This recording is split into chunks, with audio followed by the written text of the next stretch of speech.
presidente da comissão de arbitragem, Wilson Luiz Seneme. Conversar com o Seneme e nada tem o mesmo efeito.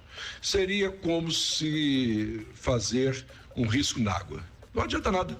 Então não vou mais conversar com ele. Fazer ofício reclamando de uma determinada arbitragem e nada é a mesma coisa. É a pior comissão de arbitragem dos últimos tempos do futebol brasileiro. Sérgio Coelho garantiu ainda que vai buscar outros caminhos para proteger o Galo e vai seguir os passos de John Textor. O Galo está contratando a empresa que trabalha com o Botafogo para fazer as análises, de inteligência artificial de todas as arbitragens. Nós vamos lutar com tudo que a gente puder, para a gente tentar defender os direitos e interesses do Galo. A gente sofre muito e vê que não é só por erro, tem coisas acima disso. O Brasileirão está indo apenas para a 10ª rodada e as polêmicas de arbitragem tomam conta da competição. Porque em nenhuma daquelas outras ligas você tem tanta encheção na cabeça do árbitro quanto tem aqui no Campeonato Brasileiro. E a gente sabe que muitos desses cartões estão relacionados a reclamações, E, ao mesmo tempo, nessas ligas existe uma profissionalização dessa arbitragem que cria um respeito mútuo entre profissionais, que uma coisa leva a outra. O jogador tem um respeito e uma educação diferente pelo jogo e pela arbitragem, mas a arbitragem tem uma preparação que aqui não tem. Eu queria ouvi-los sobre esse movimento do Atlético, não necessariamente de se juntar ao Botafogo, mas de ter talvez a mesma iniciativa dessa inteligência artificial, de começar a se mobilizar para além do comunicado oficial para a CBF. Bom dia. Bom dia, amigos. Bom dia, Fã de Esportes. Bom dia. É um problema de sistema, né? Assim, é um sistema como um todo que ele tem problemas ali na sua base e ele vai migrando para todas as partes ali, que fazem do futebol. Então, você citou a profissionalização dos árbitros, a educação dos jogadores, a responsabilidade dos clubes. Então, assim, é muita coisa envolvida que, infelizmente, os clubes, principalmente, eles só conseguem minimizar ali olhando para si mesmo, Então, quando atinge, quando prejudica, quando ele imagina que tem algo contra ele. Começou com o Textor esse movimento de ir atrás de terceiros, de empresas, enfim, para tentar identificar algumas questões de arbitragem por conta de tudo que aconteceu na temporada passada, de como o Botafogo perdeu o título, e aí ele foi buscar ali coisas que pudessem justificar qualquer movimento que prejudicou o Botafogo. E aí, depois que tem o desenrolar dessa situação, uma das últimas posturas que a gente viu do Textor é aí sim falando de uma necessidade, de uma vontade de contribuir para uma melhoria como um todo. Então, ele sai um pouquinho dessa bolha de pensar só no Botafogo, depois que ele tomou de lá e de cá, tanto do São Paulo quanto do Palmeiras, enfim, ele recuou um pouquinho para falar sobre a intenção dele de colaborar, inclusive financeiramente, para a melhoria da arbitragem. Mas a gente só vê isso para ir atrás do que lhe é direito. Então, acho que já está cansativo, esse papo de cada um olhar para si. E aí o Atlético, ele busca a mesma solução ali do Textor. O Textor está ganhando credibilidade ou é a reclamação do Atlético que ganha ou que passa a não ter credibilidade quando procura a mesma ferramenta do Textor, Dunan? Eu não acho que é o caminho. Não? Procurar essa mesma ferramenta. O próprio Sérgio Coelho falou, que ficou em alerta quando o Textor levantou tudo que ele levantou e decidiu seguir esse mesmo caminho. Eu só não fico assustado, não fico surpreso, mas eu lamento muito quando eu vejo diferentes focos presentes, grandes clubes, dentro do Campeonato Brasileiro, colocando o campeonato em dúvida, que é isso que está acontecendo. A CBF não vai fazer nada? Só escuta? Está concordando com todo esse show que está acontecendo? O Galo tem todo o direito de reclamar da arbitragem, da expulsão, para mim, absurda do Hulk. Eu acho que vocês debateram sobre isso aqui ontem, eu não estive presente. O que a gente vê na arbitragem brasileira, a gente viu ali isso retratado em números, é a fragilidade de uma arbitragem que não é profissional, que está a cada ano pior. E dentro da arbitragem brasileira, existe uma síndrome, um fenômeno, que é a busca pelo protagonismo. Sim. Foi justamente isso que, para mim, aconteceu. O árbitro... Por parte do árbitro. Por parte do árbitro. Mas por parte do árbitro, no lance específico do Hulk, ele comprometeu o jogo. Ele decidiu tirar o Hulk da partida. E ali ele comprometeu o restante da partida. Para mim, foi uma expulsão que merece a reclamação do Galo. Nesse ponto, eu estou com a instituição, estou com o Sérgio Coelho. Mas aí, a partir do momento que você começa a colocar inteligência artificial, até agora, tudo que a gente viu que o Textor entregou, né, de prova, não me convence. Se a gente for por esse caminho, o produto do futebol brasileiro, do Campeonato Brasileiro, ele vai cada vez mais ser desvalorizado. E a CBF tem que falar alguma coisa. Mas a CBF ela não fala porque ela não tem credibilidade no assunto. Também não tem, né? Ela não tem, porque assim, o fato de você não dar todo o suporte necessário para os árbitros, inclusive suporte emocional, psicológico, a maneira como eles são expostos, enfim, e desde da temporada passada que tinha aqueles lances que a CBF mostrava, sendo revisados com o CNM, apontando, ela não tem onde se apoiar. O fato da arbitragem ser tão frágil, até falando sobre mecanismos, sobre ferramentas, dá margem para os dirigentes pensarem isso. Então, assim, é o impedimento que a linha não foi tão bem traçada assim, é o ângulo que não... Então, assim, a CBF ela não tem como questionar ou dar 100% de garantia de que ela oferece todos os recursos para o Campeonato Brasileiro não ser questionado. Ela não oferece, então Quando não tem como ela por exemplo, debater. lance de impedimento, Exatamente. ela não fala, tá aqui, olha como é confiável Exatamente. isso. Não é, né? Mas aí, para mim, tem 2 pontos, assim. Eu acho que, para mim, eu concordo com o Donan, eu não achei, principalmente depois que a gente viu, parece até irônico, né? Que a gente precisa de um dublador que ficou muito famoso nas redes sociais, dublar o Hulk, porque não tem o microfone e a gravação do árbitro, Gustavo Machado, né? O Gustavo Machado que fez. Porque o que o Hulk aponta de forma errada, que é encostando na boca do árbitro, libera o áudio. Não está gravada a conversa? Então, a CBF, nesse ponto, também não dá... tá aqui, tá tudo claro, tá tudo certo. Não é, por mais que a gente adore o trabalho do Gustavo... Não é função dele. Não, e ele não é perito nisso. Sim. Ele faz ali uma dublagem, mas ele não é um... E não é responsabilidade dele, né? Não é responsabilidade dele, não é função, e o trabalho dele é muito legal pra gente ver, se divertir e tal, mas não é algo oficial. E aí, pra mim... Não é perito nisso. Pra mim, esse é o ponto, é assim... Eu concordo, acho que a expulsão do Hulk foi muito exagerada, principalmente o primeiro cartão, como porque ele foi dado, o segundo pelo comportamento do Hulk, ele é... Não, mano, eu tenho que falar uma coisa aqui. Gente, eu trabalhei muitas vezes, né? Não vou falar o quê, para não queimar a profissão. Essa porcaria de perito não existe, tá, gente? O perito é o cara que tá fazendo a mesma coisa todo dia. Esse é o perito.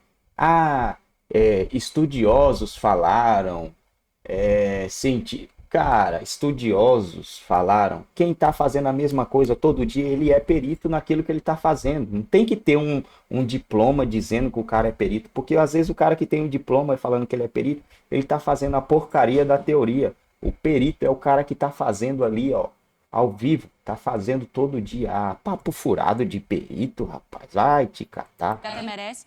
Então, assim, nesse ponto, eu estaria com o Atlético nessa briga de, assim, olha, a arbitragem foi muito, sei lá, afobada, intolerante, não sei qual é a palavra certa. Eu estaria com o Atlético até um certo ponto.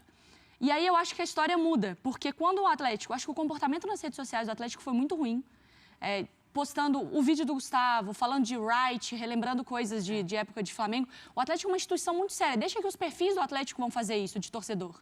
O Atlético precisa, enquanto uma instituição séria, reunir documentos, como ele está fazendo agora também, mas levar isso para a CBF. Verdade. E fazer um trabalho. E quando ele se junta nesse papo de inteligência artificial, eu acho que é ruim até para ele enquanto marketing, enquanto instituição. O torcedor do Atlético agora vai pagar um ingresso para quê? Na arena que ele acabou de construir de 1 bilhão lá. É ruim para a imagem do clube? O torcedor hoje, se o Atlético corrobora que tem um sistema que não favorece ele, porque existe um sistema que favorece outro, por que o torcedor vai comprar ingresso? Porque todo jogo ele vai poder ser prejudicado. Então, se o Atlético está querendo resolver, assim como o Botafogo, resolver as questões da CBF, vamos fazer isso de forma profissional e não só quando atinge, vamos montar um dossiê, seguir com a lei de profissionalização da arbitragem, vamos propor novas câmeras, arcar com não sei o quê, profissionalização do árbitro e ponto. Porque quando ele entra nessa história e nesse comportamento, ele desvaloriza o próprio Atlético, que na próxima rodada vai ter que encher um estádio.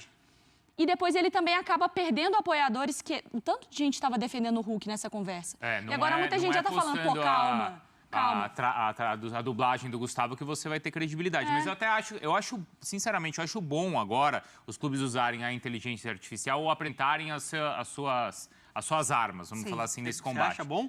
Sabe por quê? Porque tá no começo do campeonato. E olha onde eu vou chegar. No ano passado, ficou muito confortável para o Textor apresentar a inteligência artificial nos jogos que só interessava a ele. Nos outros jogos do campeonato, onde talvez o Botafogo tenha tido algum tipo de vantagem, algum movimento estranho do adversário, ele não analisou.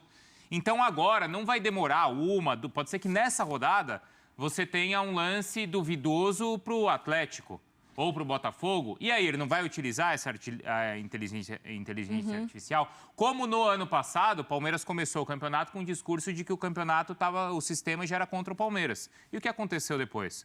O Palmeiras foi campeão. Então eu quero ver o Textor ou qualquer outro clube sustentar que a arbitragem é só contra ele, é só contra esse clube. E não que rodada sim, rodada não, os clubes são ajudados e atrapalhados. É o eterno jogo de pressão. É política, é jogo de pressão. Mas quando eu vejo relatório de inteligência artificial, me desculpe, não me convence em nada. Não, também não me convence. Se for botar todo jogo, a inteligência... Claro. Esse jogador aqui vai ter questão psicológica, desorganização tática, ruindade. Enfim. Até porque o jogo não é Eu jogado... ia falar um negócio, deixa quieto. Não é jogado pro robô, né? Se fosse jogado no videogame, aí seria 100% de acerto. Tem time aí que se for analisar a inteligência artificial, vai ter tanta coisa esquisita acontecendo, só que ali é o natural. Vai dar uma burrice real. É natural. Burrice real. Não, da sua forma mais pura e cristalina. Burrice natural detectada. O zagueiro não pressionou, o goleiro... peraí, gente, vamos falar coisa séria, né? Vamos pro intervalo no Sport Center. Vamos lá, pessoal. O que acontece? Existe canais aí grandes, gigantes, de narradores do Galo, narradores do Flamengo, narradores de vários times aí. Tem o Guilherme, né? Os caras mais, pra mim, um dos mais famosos aí. Guilherme, ele é negócio do Flamengo lá. Ele viaja com o time, fazendo vídeo. Falar que esse cara não é jornalista porque ele não tem um diploma, ele não é perito em jornalismo. Do Galo, tem de todos os times, mas para mim o cara que é mais, que eu acho, né, pelo menos, é o Guilherme. Eu acho que é Guilherme o nome dele. Esses caras que vão na coletiva, que tem canais no YouTube, do Galo, do Palmeiras, do Flamengo, do Corinthians. Aí eles não são jornalistas porque eles não têm um diploma, eles não são perito em jornalismo. O que precisa? Eu realmente não sou, né? Senão eu fazia um conteúdo autoral. Então eu posso falar que eu não consigo. Mas tem caras aí que conseguem você falar para mim que esses caras não são peritos no que eles fazem, porque eles arrastam mais multidões do que muitos canais aí. Canais pagos, canais de jornalistas que fizeram diversos cursos, que tem um cenário espetacular. Esse papo aí, vocês estão com medo de descobrir alguma coisa e o campeonato e a lona, né? É isso que vocês estão com medo. E vocês defendem o Palmeirinha com toda a vontade, né? A defesa da mídia paulista é defender o Palmeiras. Contra o Palmeiras, eles defendem de tudo quanto é jeito. Eu não acredito que existe a forçação para fazer um time campeão. Eu não acredito nisso. Eu acredito que existe a forçação jogo a jogo. E se existe para fazer um time campeão, ele faz muito bem feito, né? Se existe nesse sentido, ele faz muito bem feito para não ficar muito perceptível, porque prejudica um aqui, outro ali, um aqui, outro ali, de uma maneira que até a mídia fala, mas prejudica um e prejudica outro. Profissionalização de arbitragem. Aqui, ó. Gente, não precisa de profissionalização de arbitragem. Uma coisa que eu sempre falo, você que está aí do outro lado, você sabe que o árbitro errou. Pô, você sabe que o árbitro errou, você fez curso? Fez curso na CBF? Você tem diploma? Precisa de diploma para saber quando um árbitro erra? Precisa de diploma para saber quando um jogador está impedido? Precisa ser perito quando há uma falta para cartão amarelo? Quando uma mão dentro da área é pênalti? Quando uma falta é dentro da área, ela não é marcada, e quando ela é fora da área, ela é marcada. Precisa ser perito? É sério. O perito, cara, é aquele cara que colhe digital. Esse aí precisa. Nem, na verdade, não é nem isso, né? Se tem um cara que tem todo o maquinário, ele faz isso dentro da casa dele, em algum lugar. Esse cara é perito, ele consegue fazer. Ele está praticando. Perito é quem pratica. Se o cara está praticando há um bom tempo, ele é perito naquilo ali. Tem esse papo de ter diploma. Isso aí já vai acabar. Esse negócio de você ter que ter um diploma, pai. Eu trabalhei, cara. O cara que tinha acabado de sair da faculdade, ele não sabe, ele tinha que perguntar para mim, que estava metendo a mão na massa, né? Que estava fazendo. Ah, mas eu aprendi. Não, irmão. A maioria das coisas que você aprendeu lá é teórico. A teoria, ela não funciona em quase nada, né? Teoricamente, os jogadores têm que fazer triangulação para chegar no gol. Teoricamente. Teoricamente, eles têm que defender cada um marcando um. E por que toma gol? Teoria é linda, a prática é completamente diferente.